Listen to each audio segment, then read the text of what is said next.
Structure and functioning of nephron, और उसमें हमने देखा कि नेफ्रॉन की स्ट्रक्चर क्या है, उसके कौन कौन से पार्ट्स हैं और वो किस तरह से फंक्शन करता है। आज हम ये देखेंगे कि कौन कौन सी ऐसी बीमारियां हैं जो किडनीज़ में हो जाती हैं और उनका कौन कौन से ट्रीटमेंट्स हैं, उसकी कॉजेज़ क्या हैं। इसकी दो मेन इसकी डिसऑर्डर्स हैं किडनी के। नंबर 1 है किडनी स्टोन्स, जिसमें किडनीज़ के अंदर हमारे छोटे छोटे पत्थर बन जाते हैं, जिसे पत्थरियाँ भी कहते हैं आम जुबान में। और दूसरा है किडनी फेलियर, जिसमें किडनीज़ जो हैं वो अपना काम ही करना छोड़ देते हैं। तो अब हम इनको 1 बाय 1 स्टडी करेंगे। सबसे पहले हैं किडनी स्टोन्स। किडनी स्टोन्स जो हैं उसकी वो है क्या चीज़, किस वजह से बनते हैं कि जिस वक्त हम पानी कम पीते हैं तो हमारा जो यूरिन है वो कंसनट्रेटेड हो जाता है, यानी गाढ़ा हो जाता है, और उसमें कुछ सॉल्ट्स जिसमें कैल्शियम ऑक्सीलेट्स हैं, कैल्शियम अमोनियम फॉस्फेट्स हैं, यूरिक एसिड वगैरह हैं, वो उसमें इकट्ठा होना शुरू हो जाते हैं और उसके क्रिस्टल्स बन जाते हैं। तो इस तरह के जो क्रिस्टल्स हैं उन्हें हम कहते हैं स्टोन्स। अब ये क्रिस्टल्स जो हैं इनका यूरिन के ज़रिए से पास होना मुश्किल होता है, और ये या तो किडनीज़ में इकट्ठे हो जाते हैं या फिर ये किडनीज़ में से होकर यूरेटर में चले जाते हैं और वहाँ पे कहीं जाके फंस जाते हैं, या फिर अगर वो उससे पास होके वो आगे चले जाएं तो फिर वो यूरिनरी ब्लैडर में जाके फंस जाते हैं। अब इसकी कॉजेज़ क्या हैं, इसमें एक तो एज है, जैसे जैसे एज बढ़ती जाती है किडनी स्टोन्स के चांसेस बढ़ते जाते हैं। दूसरा हमारी जो डाइट है वो उसको इफ़ेक्ट करती है, जिसमें अगर हम बहुत ज़्यादा ग्रीन वेजिटेबल्स, सब्जियां वगैरह बहुत ज़्यादा इस्तेमाल करते हैं, या हम नमक का इस्तेमाल बहुत ज़्यादा करते हैं, या विटामिन सी और डी जो है उसका इस्तेमाल ज़्यादा करते हैं, तो वो भी बजाय फ़ायदे के हमें नुकसान देते हैं। तो किसी भी चीज़ का हद से ज़्यादा इस्तेमाल नहीं करना चाहिए। और इसके अलावा बार बार अगर हमारा जो यूरिनरी ट्रैक्ट है अगर उसके इन्फेक्शंस हो जाएं, यानी हमारा जो एक्सक्रीटरी सिस्टम है उसमें अगर इन्फेक्शंस हों, बार बार रिकरिंग इन्फेक्शंस हों, तो उसकी वजह से भी किडनी स्टोन्स हो जाते हैं। या फिर लेस इनटेक ऑफ वाटर, यानी पानी का कम पीना, क्योंकि पहले मैंने आपको बताया कि यूरिन अगर गाढ़ा हो जाए तो उस वजह से ये स्टोन्स बनते हैं। और वो क्यों गाढ़ा होगा, जब हम पानी कम पिएंगे। और अल्कोहल की कंजम्पशन या अल्कोहल का इस्तेमाल। अब हमें कैसे पता चलेगा कि किसी इंसान में किडनी स्टोन्स हैं। एक तो ये कि पेन होता है बहुत ज़्यादा उसकी किडनीज़ में, कमर की पिछली साइड पे पेन होता है, और या फिर पेट के नीचे वाले हिस्से में अगर शदीद दर्द हो। इसके अलावा वॉमिटिंग जो है वो भी इसकी एक निशानियों में हो सकती है। वॉमिटिंग जो है बेशुमार बीमारियों को शो करती है, जिनमें से एक जो है वो किडनी स्टोन्स भी हो सकते हैं। पेशाब का बार बार आना। इसके अलावा अगर यूरिन से जो है वो गंदी बू आए और उसमें ब्लड और पस भी आ रहा हो साथ साथ, तो ये भी एक निशानी हो सकती है किडनी स्टोन्स की। अब अगर किसी को किडनी स्टोन्स हो गए हैं तो उसका इलाज क्या होगा। एक तो इलाज ये हो सकता है कि अगर वो बहुत ज़्यादा बड़े नहीं हैं तो सिर्फ पानी ज़्यादा पीने से किडनी स्टोन्स जो हैं वो हमारे यूरिनरी सिस्टम से पास हो जाएंगे और यूरिन के ज़रिए से बाहर साथ ही उसके निकल जाएंगे बॉडी से बाहर। दूसरा जो ट्रीटमेंट है वो इसका सर्जिकल ट्रीटमेंट है, यानी उसका ऑपरेशन।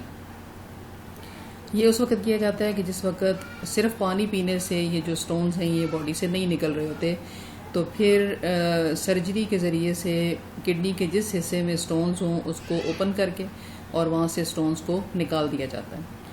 तीसरा जो तरीका है जिसमें सर्जरी नहीं की जाती बल्कि नॉन इलेक्ट्रिकल शॉक वेव्स जो है वो उनकी बम्बार्डमेंट की जाती है, और उसकी वजह से जो स्टोन है उसके छोटे छोटे पार्ट्स हो जाते हैं, बिल्कुल सैंड लाइक हो जाता है वो, रेत की तरह से, और फिर वो यूरिन के ज़रिए से इजीली पास हो जाता है। ये चीज़ कहलाती है लिथोट्रिप्सी, और ये बहुत इंपॉर्टेंट टॉपिक है, अक्सर एग्ज़ाम के अंदर ये पूछा जाता है। तो 3 मेजर मेथड्स हैं ट्रीटमेंट ऑफ किडनी स्टोन्स के। सबसे पहला क्या है, ज़्यादा पानी पीना। दूसरा ये है कि सर्जरी कर दी जाए, किडनी के जिस हिस्से में स्टोन्स प्रेजेंट हैं वहाँ से उसको काट के निकाल दिया जाए। और तीसरा जो तरीका है वो है लिथोट्रिप्सी, जिसमें नॉन इलेक्ट्रिकल शॉक वेव्स की बम्बार्डमेंट की जाती है किडनीज़ के ऊपर, और वहाँ से वो फिर सैंड लाइक होके और बॉडी से निकल जाता है। कई दफ़ा ये होता है कि किडनीज़ जो हैं वो टोटली काम करना ही छोड़ देते हैं, जिस चीज़ को हम कहते हैं किडनी फेलियर। या तो कम्प्लीटली छोड़ देते हैं या वो पार्शियली किसी हद तक वो काम करना छोड़ देते हैं। अगर पार्शियल फेलियर हुआ है किडनी का तो वो फिर एहतियात वगैरह से वो आहिस्ता आहिस्ता ठीक हो सकते हैं, या फिर उसके लिए फिर डायलिसिस किया जाता है। लेकिन अगर कंप्लीट लॉस है तो फिर इंसान की डेथ हो जाएगी। अब इसकी कॉजेज़ क्या हैं, कौन कौन सी ऐसी बीमारियां हैं जो इसको कॉज कर सकती हैं। डायबिटीज़ मेलाइटस जो है, जिसे हम आम ज़ुबान में शुगर कहते हैं, वो भी ये कॉज कर सकता है। अगर शुगर जो है वो कंट्रोल नहीं है किसी इंसान की, बहुत अरसे से चल रही है, तो फिर वो चूँकि और बाकी सारी बॉडी पे इफ़ेक्ट करती है, तो इसी तरह किडनीज़ भी इफ़ेक्ट होती हैं और वो काम करना छोड़ देती हैं, जिसे हम किडनी फेलियर कहते हैं। दूसरा है हाइपरटेंशन, यानी high blood pressure. High blood pressure जो है वो भी किडनी फेलियर कॉज कर सकता है। इसके अलावा कुछ ऐसी बीमारियां होती हैं जिसमें जो ब्लड सप्लाई है किडनीज़ को वो रुक जाती है एकदम से।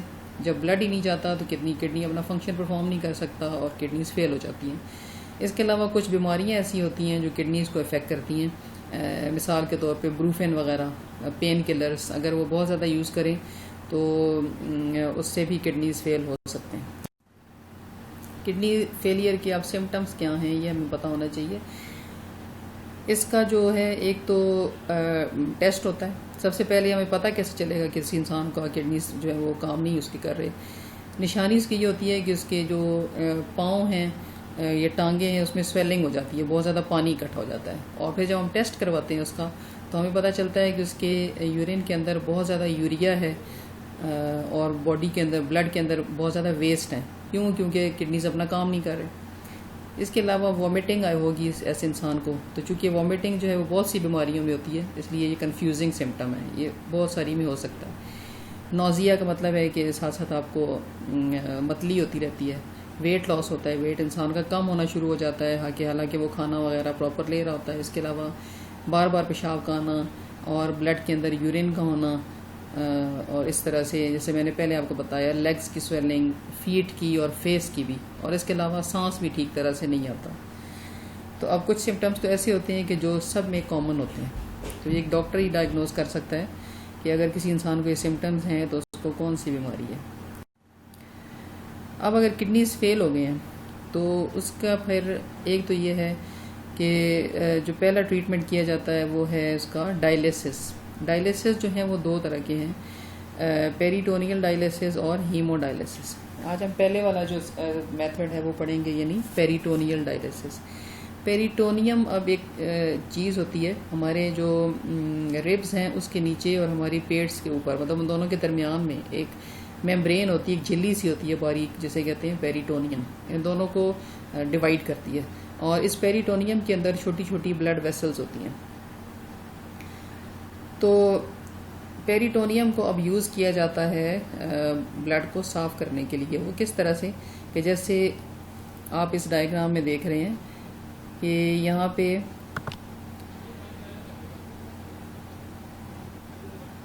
आप देख रहे हैं कि मैं आपको दिखाती हूँ अभी।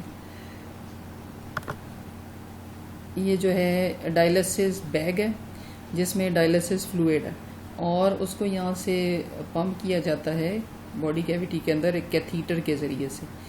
और ये देखें, ये पेरिटोनियम है ये यहाँ पे, और इसमें इस खाली जगह में उसको पंप कर दिया जाता है।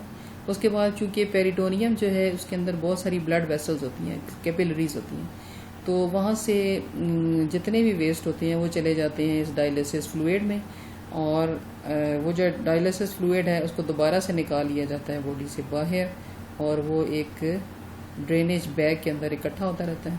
और यहाँ से जब ये पूरा प्रोसेस ख़त्म हो जाता है तो ये काफ़ी टाइम टेकिंग होता है। जब ये कंप्लीट हो जाता है उसके बाद ये सारा जो है ये डिस्पोज ऑफ कर देते हैं, और इस तरीके से हमारा जो ब्लड है वो काफ़ी हद तक ऐसे पेशेंट का जो है वो साफ़ हो जाता है।